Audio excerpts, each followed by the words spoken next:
Hello Magisters, and welcome to another fantastic episode of Realmadrid, where we give you everything you need to know about Real Madrid. We give you match reviews, and also transfer update related to the Los Blancos. So today we're going to be talking about a detailed tactical view of how the Los Blancos played against PSG. And please, if you haven't subscribed to my channel, please do subscribe and also click the post bell for notification so you get updated anytime we upload new videos. So stay tuned.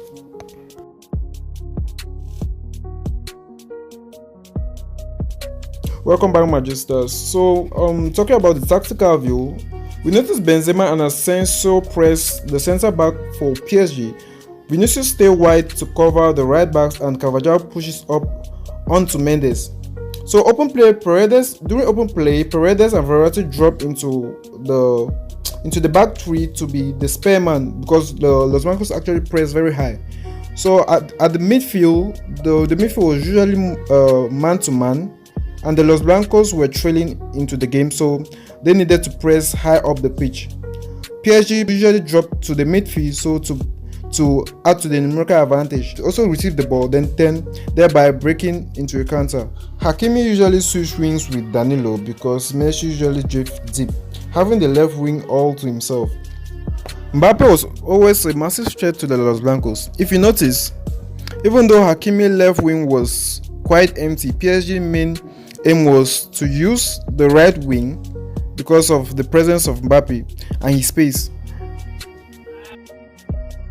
And Dani Carvajal wasn't fast enough to tack him. Asensio did little enough to track back, as we can see with the Mbappe drifting inside and causing problems for the Los Blancos.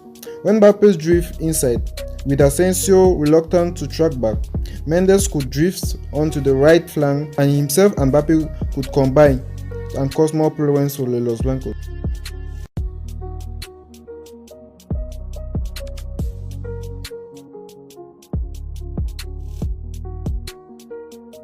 The PSG front three usually combine with quick succession. As we can see on the video, during the quick succession, they usually utilize Mbappe's space to cause harm for the Los Blancos. Due to Hakimi always moving high up the pitch, Daniel was always covering his position. Vinicius looks to make the runs behind the recovering pair. As we all know, the Los Blancos were very dangerous in the transitions. This makeshift even led to a goal, with the Los Blancos utilizing the pace of Vinicius Jr. on Danilo since Hakimi was recovering. Having Danilo on this position, PSG was unable to win the ground duel, with Modric lifting up his head to play Vinicius through, but Danilo was in a good position. Vinicius' space was too hot for him to handle, and Vinicius eventually caught the ball back for Modric, and Modric finding space in behind the players for Benzema's goal. Moving on, when the Los Blancos was in position, Nacho Wush was the left back in that position rather than Alaba. The Los Blancos didn't have the advantage for an overlap down the left wing. Due to the lack of an overlap advantage, Dani Carvajal had to move onto the pitch, and Nacho covered him in the centre-back position, making a back three. The easy outlet was the wider man, and Real Madrid concentrated their attacks on the left-hand side.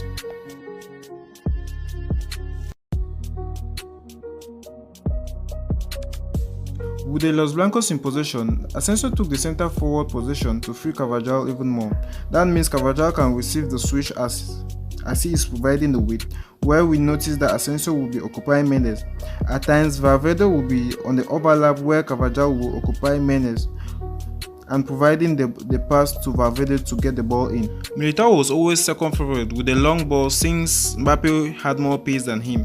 This even led to Mbappe's goal. During the second half, the Los Blancos did some substitution, and Camavinga came in for Toni Kroos, who was a little bit leggy, and the Los Blancos needed more pace in the midfield. Vasquez came in for Carvajal because of his pace and because the Los Blancos needed more transition in the forward to create more problems for PSG. Thanks for watching the video to the end, Magisters. Leave your thoughts in the comment section below, telling me your own tactical view on what you think the Los Blancos improve on the second half. I would like you to subscribe and also click the post bell for notifications so you get updated anytime I upload new videos. Thanks again.